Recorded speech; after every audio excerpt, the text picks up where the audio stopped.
My father slid a single sheet of paper across the conference table and said, "This is what you get, Clara. Consider it generous." I stared at the number. It wasn't generous. It wasn't even an insult dressed up as one.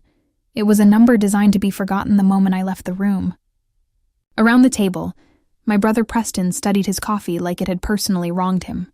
My sister Vanessa didn't even look up from her folder. The family lawyer, a thin, silver-haired man named Mr. Aldous, kept his eyes fixed on his legal pad like he'd rehearsed this exact moment of not making eye contact.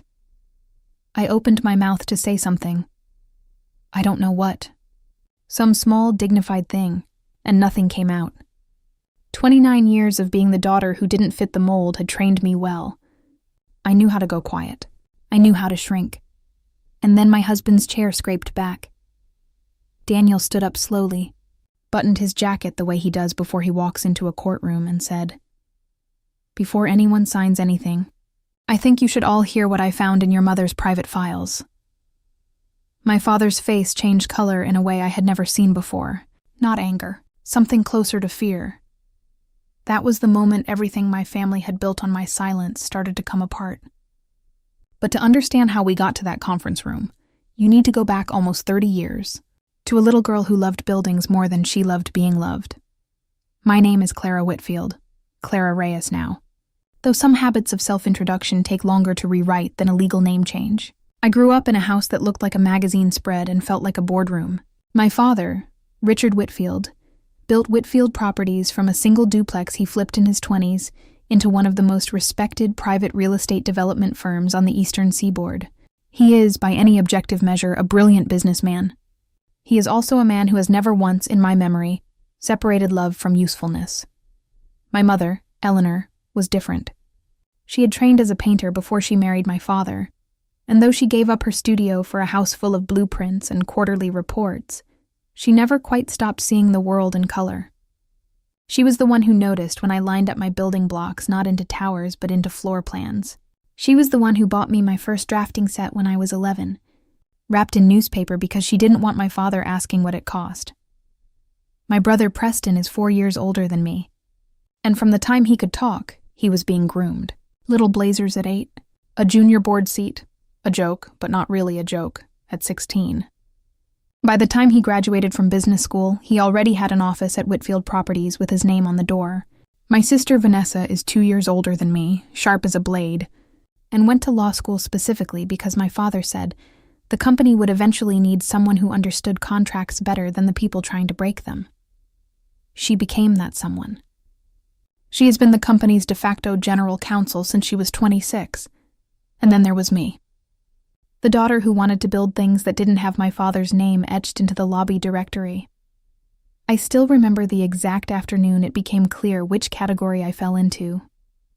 I was 13, and I'd spent 3 weeks building a scale model of a community library for a school project. A real library. With light wells and reading nooks and a garden roof. The kind of building I'd seen in an architecture book my mother had given me. I brought it to dinner because I couldn't wait until the weekend to show someone. My father looked at it for maybe 4 seconds. "Cute," he said. "But nobody's going to pay you to daydream, Clara. Preston, tell me about the Ashford numbers." I carried that model up to my room and didn't bring another project to a family dinner for the rest of my childhood. By the time I applied to college, I'd learned the family's unspoken taxonomy perfectly. Preston, the heir. Vanessa, the enforcer. Me, the deviation that needed correcting. I applied to a 5-year architecture program against my father's explicit wishes. He told me, almost pleasantly, that he wouldn't be paying for a hobby degree, and he meant it. I took out loans. I worked at a copy shop that did large format printing for local firms, which at least meant I was around blueprints even when I couldn't afford my own tuition outright. I graduated with honors and a mountain of debt he could have paid off with a single quarter's bonus. And he never once offered. At family gatherings, my accomplishments were met the way you'd acknowledge a stranger's small talk. Polite, brief, already moving on. When I won a design competition for a transitional housing project in my second year at my firm, my mother cried on the phone with me for 10 minutes. My father, when told, asked if the firm was publicly traded. I remember one particular Thanksgiving with unusual clarity, the year I turned 24. Preston had just closed a deal on a mixed-use tower downtown, and my father spent the better part of dinner walking the extended family through the financing structure like it was a bedtime story worth savoring. Vanessa had just won her first major case defending the company against a zoning challenge, and she got her own toast, complete with my father raising his glass and calling her the sharpest mind at that table, present company included. I had that same month been offered my first junior position at a boutique architecture firm known for socially conscious design work. The kind of firm where you don't get rich, but you get to sleep at night knowing the buildings you're a part of actually improve the neighborhoods they're built in. When my aunt asked me what I'd been up to and I mentioned the offer, my father cut in before I could finish the sentence. Boutique, he repeated, like the word itself was faintly embarrassing. Cute little firms are how you stay poor with good taste. The table laughed. I laughed too because that's what you learn to do. You become complicit in your own diminishment because the alternative, in that house, was worse. It was being labeled sensitive or dramatic or ungrateful, 3 words my father used interchangeably whenever any of us pushed back on anything. What made it more insidious than ordinary favoritism was how selectively my father applied his own stated values. He liked to say that Whitfield Properties was built on vision and grit, on seeing what a piece of land could become before anyone else did. And yet the one child in the family who had actually built a career on exactly that kind of vision, seeing what an underused lot, a forgotten block, a neglected building could become for the people who'd have to live their lives inside it, was the one child he refused to recognize as having any vision worth mentioning. I understood eventually that it was never really about vision at all. It was about control. My father could take credit for Preston's deals because Preston worked inside his structure, under his name, following his rules. He could take a kind of proprietary pride in Vanessa's case wins, because she was, in every meaningful sense, protecting his legacy from legal threats. My work belonged to no one but me, and that, more than anything else, was what he couldn't forgive. I want to be clear about something, because I know how this can sound from the outside. My father never hit me, never screamed, never did anything a courtroom would recognize as cruelty. What he did was quieter, and in its way, more thorough. He simply made it unmistakably clear, over and over for 3 decades, that my worth to him was contingent on my usefulness to Whitfield Properties.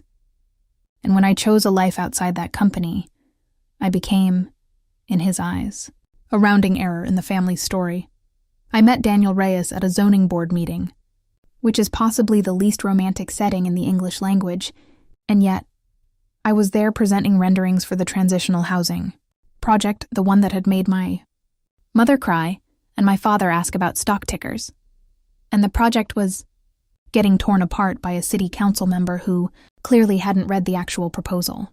Daniel was there representing a nonprofit housing coalition, and when the council member misquoted a zoning statute to justify blocking the project, Daniel stood up, calmly cited the actual code section, and dismantled the objection in under 90 seconds without raising his voice once. Afterward, in the parking lot, I told him it was the most attractive thing I'd ever watched someone do with a municipal code book.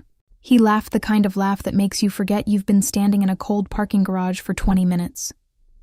Daniel is a real estate and trusts attorney. The unglamorous, unbelievably meticulous kind. The sort who reads a 100-page trust document twice before breakfast because he doesn't trust his own eyes to have caught everything the first time. On our second date, I told him about my father, carefully, the way you test whether ice will hold your weight.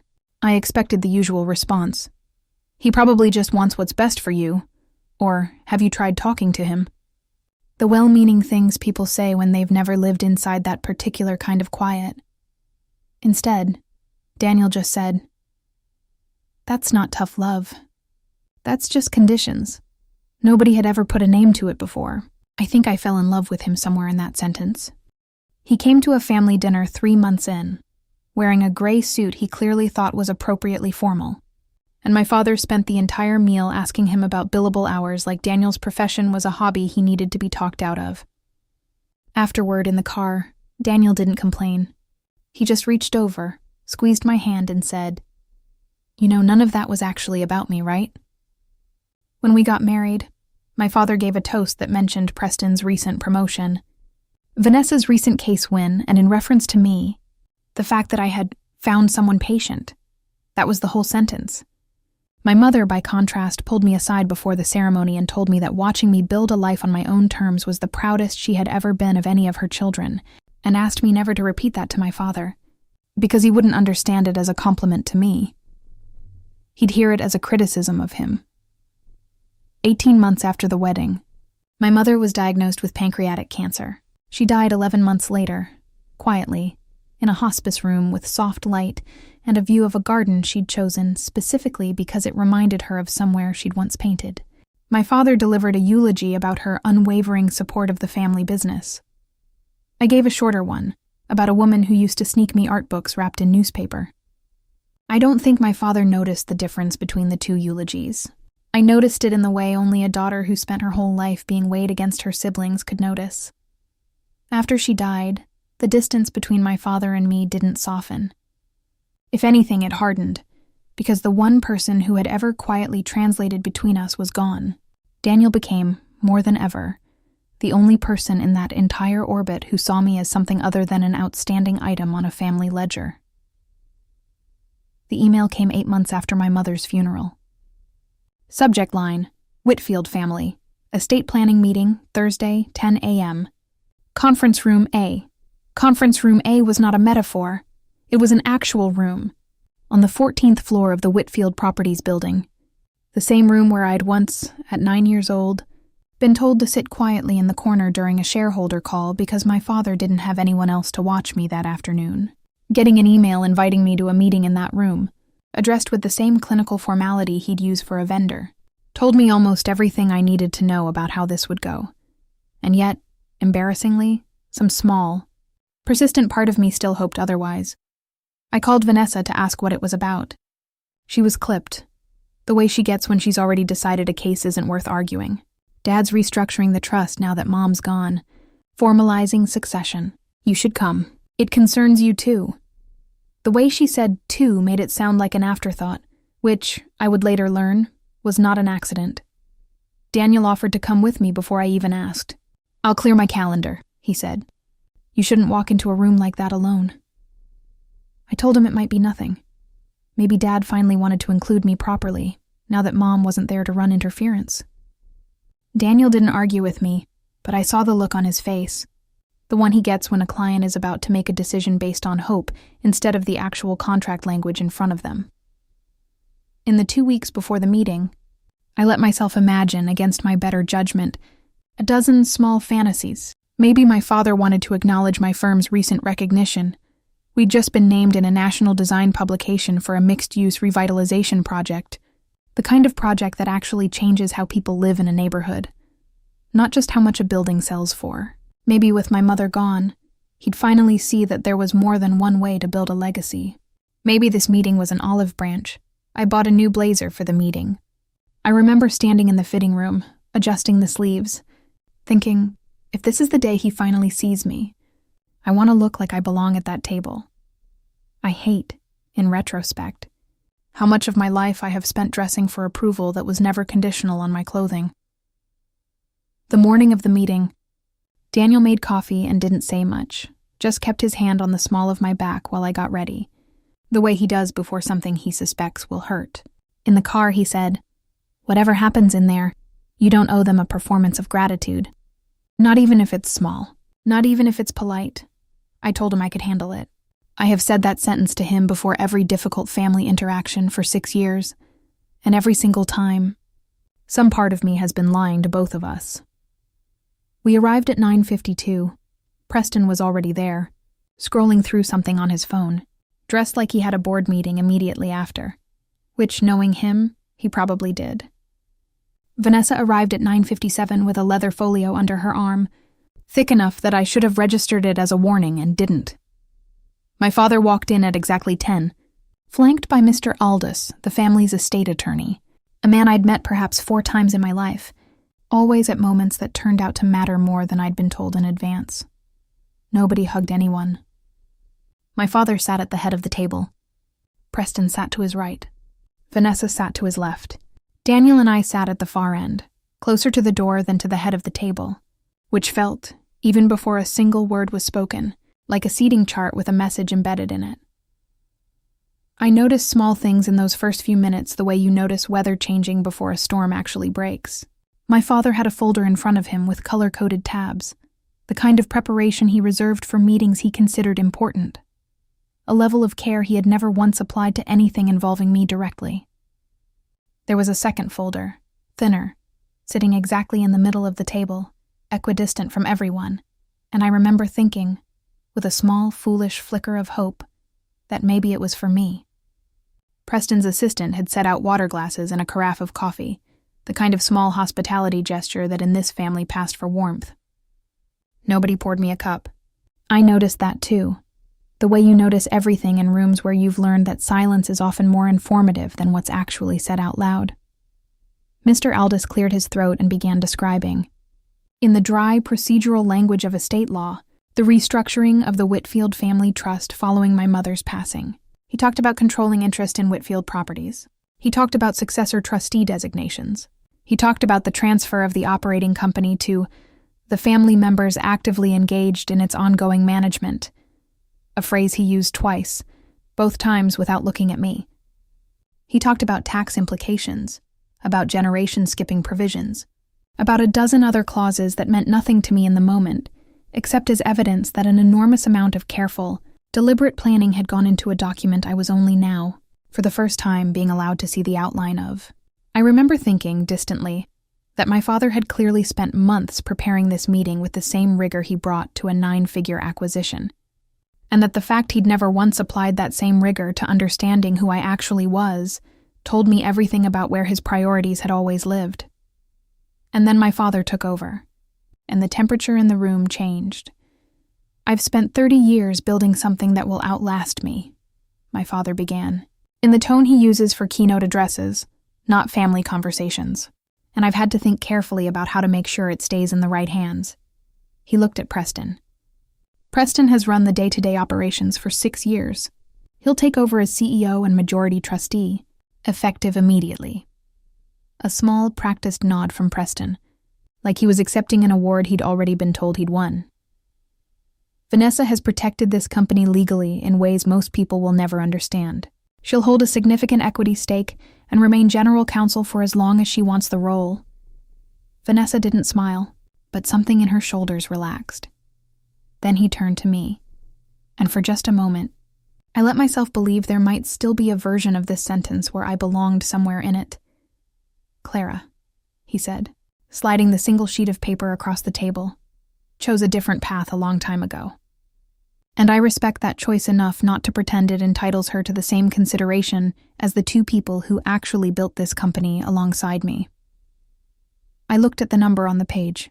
It was a flat cash sum, not stock, not trusteeship, not a seat at any table, roughly what Preston's firm likely spent on a single quarter's marketing budget. It wasn't cruelty dressed as generosity. It was cruelty that hadn't bothered with the disguise. "This is what you get, Clara," he said. "Consider it generous." I felt the old, practiced instinct rise up in me, the one that has gotten me through 30 years of dinners and toasts and eulogies. Smile. Say thank you. Don't make the room uncomfortable. Don't be the daughter who makes a scene. I opened my mouth, and for a moment nothing came, because some part of me was still, even now, hoping there was a version of this where staying quiet would finally earn me something. And that was the exact moment Daniel's chair scraped back. He stood up slowly and buttoned his jacket. I noticed it even then, that small, deliberate gesture he makes before he's about to say something he needs everyone in the room to take seriously. "Before anyone signs anything," Daniel said, his voice level, almost gentle, "I think you should all hear what I found in Eleanor's private files." My father's expression didn't crack. Exactly, but something behind his eyes did. "This is a family matter, Daniel. You're welcome to wait outside." "I'm her husband," Daniel said. "That makes it my family too. And as it happens, it also makes it my professional business. Because 6 weeks ago, while helping Clara sort through her mother's personal papers, I found something you're all going to want to know about before you finalize anything in this room." Vanessa's posture changed instantly, the shift of a lawyer recognizing that the Room had just become a different kind of room. "What are you talking about?" Daniel opened his own folder, not the thin sheet my father had handed me, but a genuine legal document, tabbed and organized the way I'd watched him prepare 100 times at our kitchen table late at night. In 2019, 3 years before her passing, Eleanor established a separate, irrevocable trust, funded with her personal shares in Whitfield Properties, the ones she inherited from her own father, not shares Richard gave her. That trust names Clara as sole primary beneficiary of 22% of the company's outstanding equity, effective on Eleanor's death. It's fully executed, properly witnessed, and has been sitting in a filing cabinet in Clara's mother's study since the day it was signed. The room went silent in a way I'd only ever felt once before. The specific silence of people recalculating, in real time, everything they thought they understood about the balance of power in front of them. "That's not possible," my father said, and for the first time in my life, I heard something in his voice that wasn't command. It was closer to panic. "It's very possible," Daniel said, "because it wasn't your decision to make. Eleanor's father founded this company with her, Richard. Most people in this family have quietly forgotten that. Her shares were never yours to redistribute. She knew, I think, that you'd eventually try to write Clara out of the succession plan entirely. So she made sure that no matter what happened in a room like this one, her daughter would still have a real stake in what she helped build. Not out of pity, out of respect for who Clara actually is." I felt my eyes fill before I understood why. It wasn't the money. I want to be honest about that, because I know how this can sound. It was the fact that my mother, quietly, without ever making it a topic of conversation, without ever asking me to thank her, had spent her final years making absolutely sure I wouldn't be erased from my own family's story after she was gone. Daniel turned, not to my father now, but to the rest of the table. "I want to say something else, and I'd like everyone to actually hear it, not just wait for it to be over so we can move on to signatures. You just watched a father tell his daughter, in front of her siblings and a room full of lawyers, that she doesn't deserve what she's entitled to, not because it's true, but because it's convenient. He didn't do that today. He's been doing it for 30 years. The only difference is that today, there's a document in this room that says he doesn't actually get the final word." My father's jaw tightened. "You don't understand this family." "I understand it well enough," Daniel said. "I understand that Preston has spent his whole life being told his worth was measured in title. I understand Vanessa has spent hers being told her worth was measured in wins. And I understand Clara spent hers being told her worth wasn't measured at all, because the only ruler in this house was a balance sheet, and she never wanted to be on it." He paused. "Eleanor measured differently. That's the only reason any of us are having this conversation." Nobody spoke. Preston was staring at the table. Vanessa, for the first time since I'd walked into that room, was looking directly at me, not with resentment, but with something that looked almost like recognition. Daniel closed his folder gently. "We're happy to have our own attorneys work with Mr. Aldous to formally integrate Eleanor's trust into the broader estate plan whenever the family is ready. But nothing in that document you slid across the table today reflects Clara's actual position, Richard. And I think, on some level, you already suspected that, or you would have told her about her mother's trust yourself, instead of hoping nobody would ever look." My father found his voice again, though it came out thinner than before. "This changes nothing about how this company is run." "You're right," Daniel said. "It doesn't need to. Preston can still run operations. Vanessa can still practice law for the firm. Nobody's asking you to unwind 30 years of building something real. Clara isn't interested in taking Preston's office, and she never has been. What this changes is much simpler than that. It means Clara gets to walk into rooms like this one for the rest of her life, knowing she has a legitimate, undeniable stake in what her family built. Not because you decided to grant it to her today, out of some calculation about what she'd earned, but because her mother already made sure of it years ago, when nobody was watching and no cameras were on. It means the story this family has been telling itself, that Clara chose to walk away from all of this, was never entirely true. She was pushed toward the door for 30 years. Eleanor just made sure the door didn't lock behind her. Mr. Aldous, to his credit, finally looked up from his legal pad, and there was something almost like respect in his expression when he spoke. "The document appears facially valid," he said carefully. clearly already recalculating his own professional footing in the room. I'll need to review the full execution history, but on its face, Mr. Reyes is correct that a properly executed irrevocable trust from Eleanor's separate property interest wouldn't be subject to unilateral amendment by Richard alone. My father's jaw worked, but nothing came out. For the first time in my life, I watched him run out of a rehearsed response. The drive home was quiet, but it was a different quiet than the ones I grew up with. Daniel drove with one hand on the wheel and the other resting over mine on the center console, and I stared out the window at nothing in particular, feeling something I couldn't immediately name. Not triumph, exactly. Not even relief, not yet. Something closer to the particular exhaustion of finally putting down a weight you'd carried for so long, you'd forgotten it wasn't just part of your body. At home, I sat on the kitchen floor. Not the couch, the floor, back against the cabinets. Because some part of me needed to be lower to the ground while I let it all move through me. And I cried the way I hadn't let myself cry since my mother's funeral. Daniel sat down next to me without saying anything performative, without trying to fix it. Just present, the way the shore doesn't try to calm the tide. It just holds its ground while the water does what it needs to do. "I'm sorry you had to do that in front of them," I finally said. "I'm not," he said. "I've been waiting 6 years for someone in that family to say out loud what's actually been happening to you. I just happened to be the one holding the paperwork."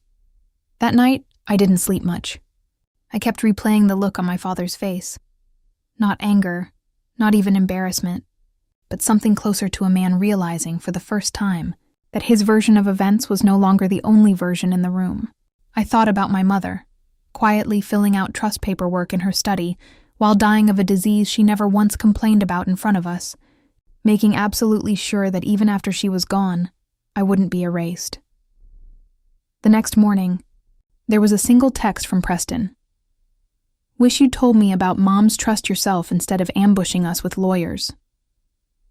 I didn't reply right away, because I noticed, with a strange, tired clarity, that his objection wasn't about fairness, it was about being caught off guard. Vanessa's text came an hour later, and it was shorter and different in tone than I expected. "We should talk. Not about the money, about the rest of it." I didn't know yet what to make of that. My father didn't text at all. 2 weeks after the meeting, I made an appointment with a therapist, Dr. Naomi Ferris, someone I'd bookmarked years earlier and never called. The way you bookmark a lot of things you're not ready for yet. In our first session, I told her I'd spent 30 years trying to prove I deserved a seat at a table I no longer wanted to sit at. She asked me a question that took me nearly the whole session to even attempt an answer to. What would it feel like to want something and not need anyone's permission to want it? Over the following months, Dr. Ferris helped me put language to things I'd spent my whole life experiencing without ever naming.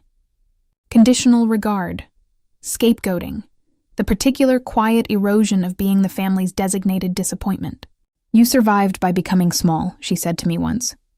"The work now isn't becoming someone new. It's stopping the shrinking." I started spending more time on my own projects.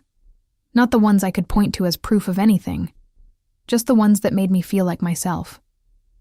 I picked drawing back up, actual pencil-on-paper sketching, not renderings for a client, for the first time since architecture school.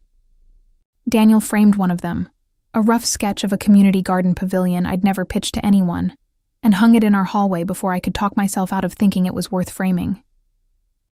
Vanessa and I did eventually talk, over coffee, just the two of us, 3 months after the meeting.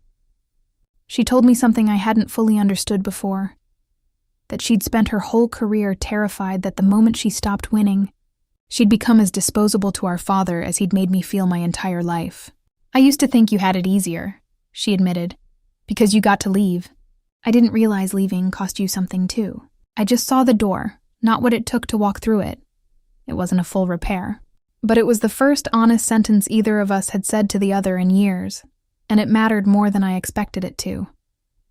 Preston and I have not had that conversation yet. I've made peace mostly with the possibility that we might not.